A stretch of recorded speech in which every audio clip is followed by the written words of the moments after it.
अस्सलाम वालेकुम रहमतुल्लाहि वबरकातुहू। जैसा कि हम सब जानते हैं कि क़यामत वाले दिन बहुत सारी उम्मतें होंगी, तो हमारे नबी हज़रत मोहम्मद सल्लल्लाहु अलैहि वसल्लम हमें वज़ू के निशानात से पहचानेंगे।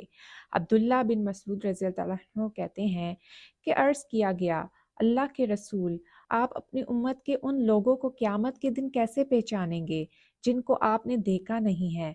आप सल्लल्लाहु अलैहि वसल्लम ने फरमाया, वज़ू के असर की वजह से उनकी पेशानी, हाथ और पाँव सफ़ेद और रोशन होंगे। फिर एक और हदीस मिलती है कि आप सल्लल्लाहु अलैहि वसल्लम ने फरमाया, मेरी उम्मत के लोग वज़ू के निशानात की वजह से क़यामत के दिन सफ़ेद पेशानी और सफ़ेद हाथ पाँव वालों की शक्ल में बुलाए जाएंगे। तो तुम में से जो कोई अपनी चमक बढ़ाना चाहता है तो वो बढ़ा ले, यानी वज़ू अच्छी तरह करें। क़यामत वाले दिन वज़ू हमारी पहचान होगी। और दूसरी बात कि अच्छी तरह वज़ू करने का क्या मतलब है कि हम जिस्म के हर एक हिस्से को अच्छी तरह धोएं, ना कि वज़ू करते हुए जल्दबाजी करें। उमर बिन ख़त्ताब रज़ियल्लाहु अन्हु से रिवायत है, वो बयान करते हैं कि एक आदमी ने वज़ू किया तो अपने पाँव पर एक नाखून की जगह को धोए बगैर छोड़ दिया। नबी सल्लल्लाहु अलैहि वसल्लम ने जब उसे देखा तो फरमाया, वापस जाओ और अच्छी तरह से वज़ू करो। चनाचा वो शख्स वापस हो गया और फिर नमाज पढ़ी। वज़ू से गुनाह भी झड़ते हैं। रसूल अल्लाह सल्लल्लाहु अलैहि वसल्लम ने फरमाया, जिस वक्त बंदा मोमिन वज़ू शुरू करता है, फिर कुल्ली करता है और नाक झाड़ता है, तो इसके मुंह और नाक के गुनाह निकल जाते हैं।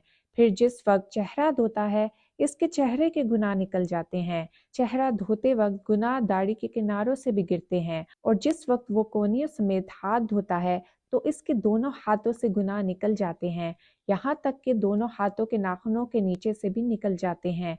फिर जिस वक्त मसाह करता है तो इसके बालों के किनारों से गुनाह निकल जाते हैं।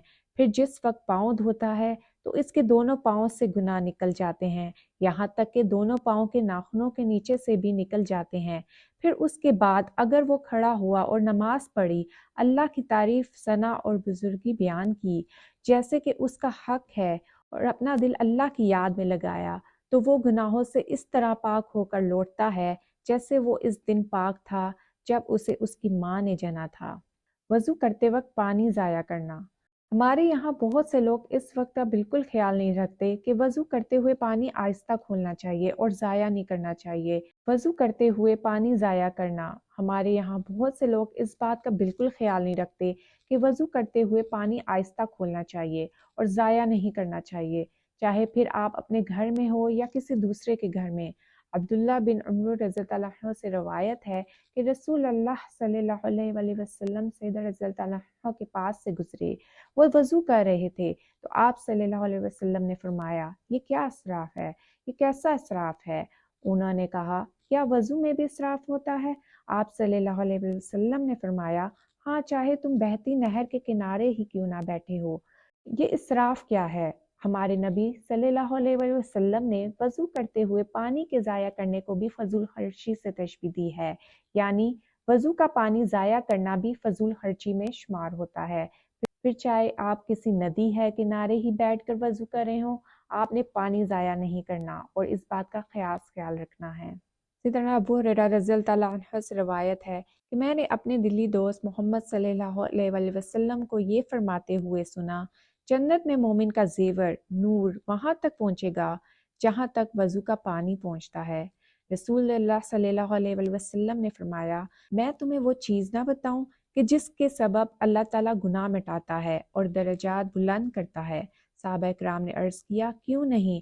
मुशक्क़त के वक्त कामिल और संवार कर वज़ू करना, मस्जिदों की तरफ उठने वाले कदमों का ज़्यादा होना और नमाज के बाद नमाज का इंतज़ार करना गुनाह मिटाता है और दर्जात बुलंद करता है।